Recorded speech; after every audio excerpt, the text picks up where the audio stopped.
Hey everybody, Professor Moore here. So recently I've been posting a lot of videos about one of the most upsetting and violent parts of American history, which is the lynching of Black Americans by white mobs. And I've talked about the origins of the word lynching, the statistics we have on how many Black Americans were lynched, and most recently I talked about who were the lynchers. Now I want to talk about one of the most difficult parts of this topic, which is that lynchings were not about the killing of an individual. Lynchings were about terrorizing the entire Black community. And the main form that this terrorism took was by burning Black Americans alive at the stake. Now, I definitely want to provide a trigger warning because what I'm about to discuss is extremely violent and can be traumatizing. And believe me, I know how hard it is to hear this information. After I gave my first lecture on lynching, when everyone left the room, I collapsed and just started bawling my eyes out. I had no idea how much this information had impacted me. However, I strongly believe that these are the type of stories that we have to keep telling and we have to remember because there's people that are actively trying to erase this history. So before I started researching lynchings, I had this idea that lynchings were just public hangings. I had no idea that Black Americans were being burned alive at the stake. This is something in my mind that I associated with hundreds of years ago and things like the Spanish Inquisition and the witch trials. However, then I came across this NAACP flyer from 1922, which reads, "The shame of America. Do you know that the United States is the only land on earth where human beings are burned at the stake?" They go on to mention that from 1918 to 1921, 28 Black Americans were publicly burned by white mobs. I really couldn't believe what I was reading, but as I did more research, what I found is that lynchings involved public burnings as often as they did public hangings. And often when an individual was hung, they were then cut down and then burned, sometimes for days afterwards.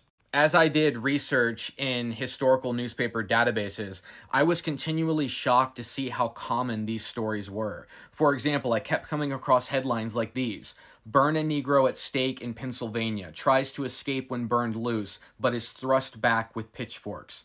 "Mob burns Negro at stake. Mob burns captive at stake in Georgia. Negro boy tortured and burned at stake. Eager to burn Negro. Tennessee Negro dies at the stake. 3,000 will burn Negro. Negro is burned to death by mob as scores look on." Burning Black Americans was so common in the United States that Booker T. Washington could make this observation in 1904.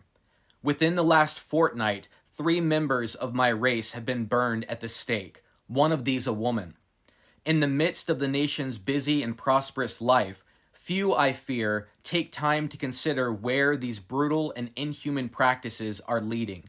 The custom of burning human beings has become so common as scarcely to excite interest or attract unusual attention."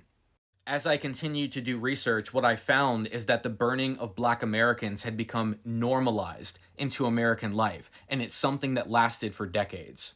Here's a headline from Arkansas in 1892, which reads, "A Negro burned alive, roasted alive in the presence of 1,000 people. The act of an Arkansas mob. Ed Coy protested his innocence. He was recognized by Mrs. Jewell. She applied the torch herself." Here's a headline from 1899, which reads, "Negro dies at the stake, burned by a Georgia mob. His body cut in many pieces." This headline reveals an ugly truth about lynchings, is that they often involve the torture and mutilation of Black bodies. If we look at other reports, we can see that the lynchers often wanted to take body parts from their victims as souvenirs.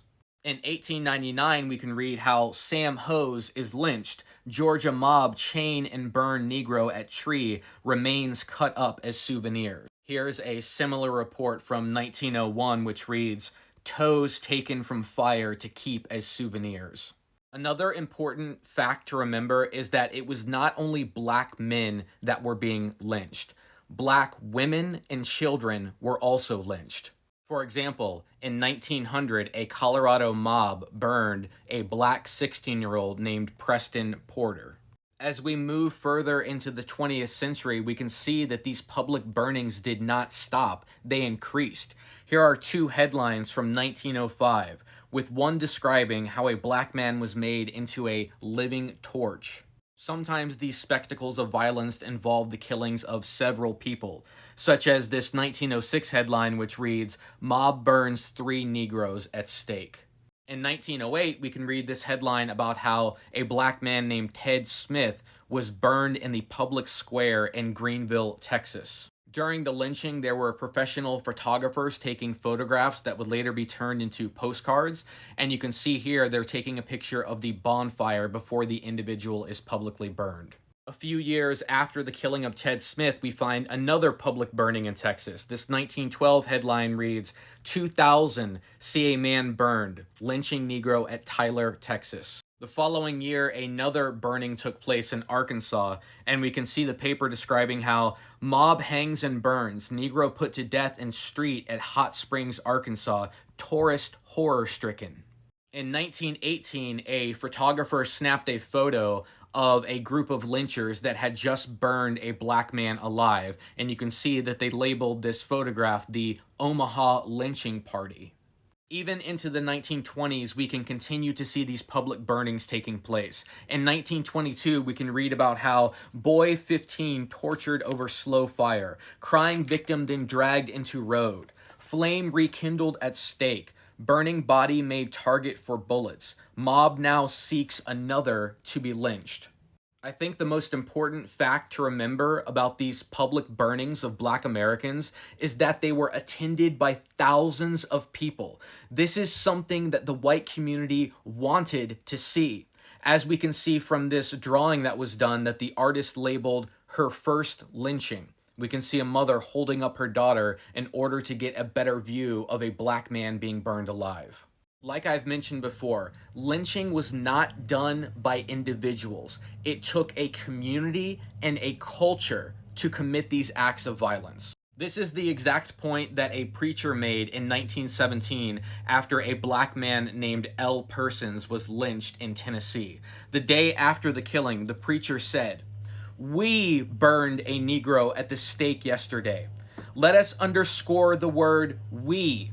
So if we are proud of it, let us be proud of it together. If we are ashamed of it, let us be ashamed of it together. Let's not be cowardly enough to put it off onto someone else, claiming that we were at home attending to business." Public opinion burned L. Persons, the minister of the gospel, the lawyer, the doctor, the newspaper editor, the man who talks to others on the street corner or the streetcar. He shared in it. That is, he did unless he protested. And there were few protests. The majority approved. The minority kept silent. And silence gives consent. I firmly believe that if historians don't tell these stories and give an accurate representation of the American past, that silence is consent to the continuation of white supremacy and racism. These stories have to continue to be told because silence gives consent.